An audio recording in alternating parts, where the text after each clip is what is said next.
What's up, Ravens fans? Coach Hahn here with you in the Packernet film room on behalf of Packernet.com. Look, unfortunately, I can't live watch the game with you and do those live breakdowns like I did last week versus Tennessee, simply because I'm doing the exact same thing today for the Green Bay Packers versus the LA Rams game, the early game.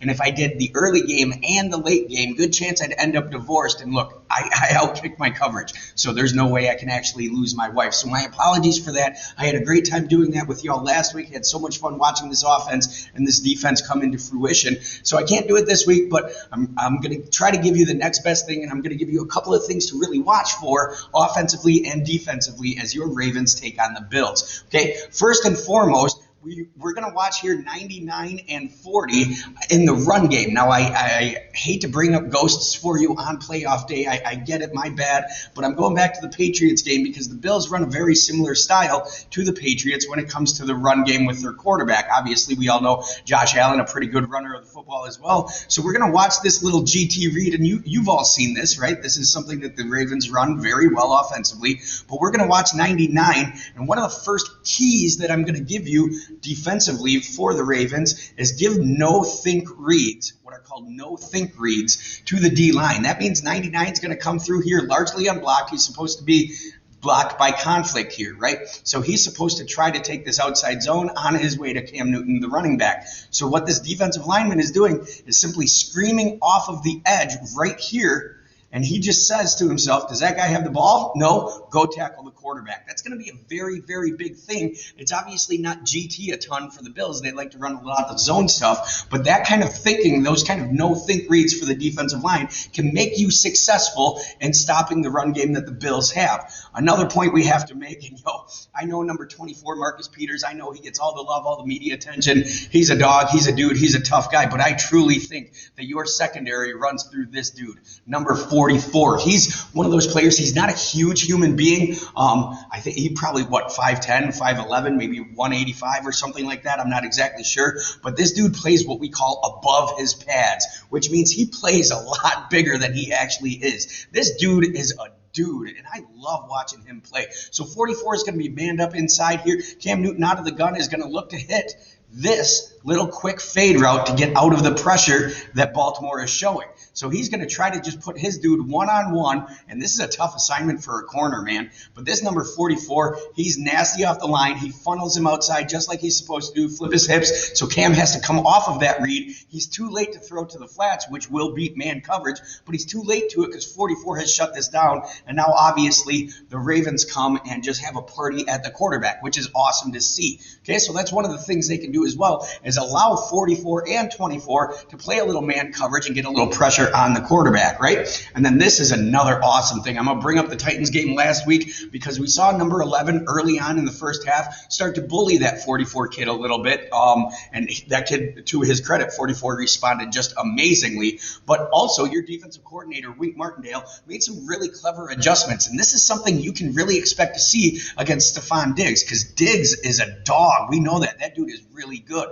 But he can be kind of taken out of the game a little bit if you're really intelligent defensively. So the Ravens are showing some overload pressure here, which is going to make the Titans slide their protection to the overload side. You got a dude here, dude here, dude here. You have to account for him in the pass rush game. Therefore, off of this edge, you can just lock him with this left tackle for the Titans. The key to it all right here, number 54, I believe that is, watch what's going to happen here, because this is just so very smart, and this is a great way to take some of those number one receivers out of the game and still get a lot of pressure. So the Ravens are going to throw some sim pressure here, and then looking at this tells you, hey, this is man coverage here. What beats man coverage?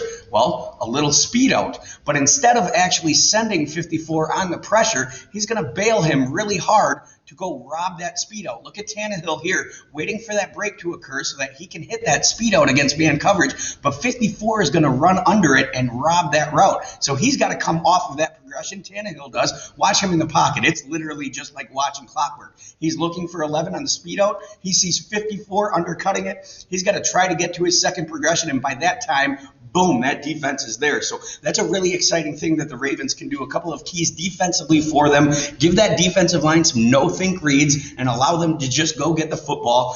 Run this secondary through number 44 because that dude is a dude. And then also try to take Diggs out of the game a little bit at times when it's beneficial to you to bring some pressure by throwing an under and an over coverage on him like they just did here to number 11. Offensively now, this is so cool. Like, you all know, this is no surprise to you. This is why I watch the Ravens. This is why I love them. They're so smart in the run game.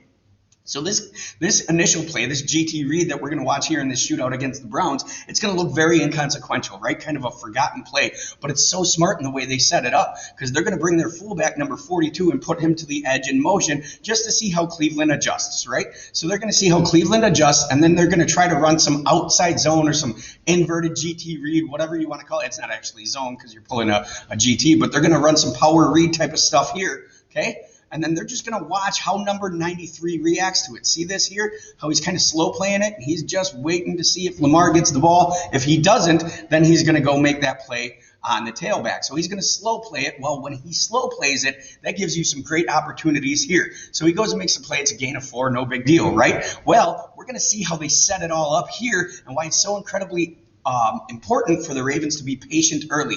So we initially saw a whole lot of just one-man motion, right?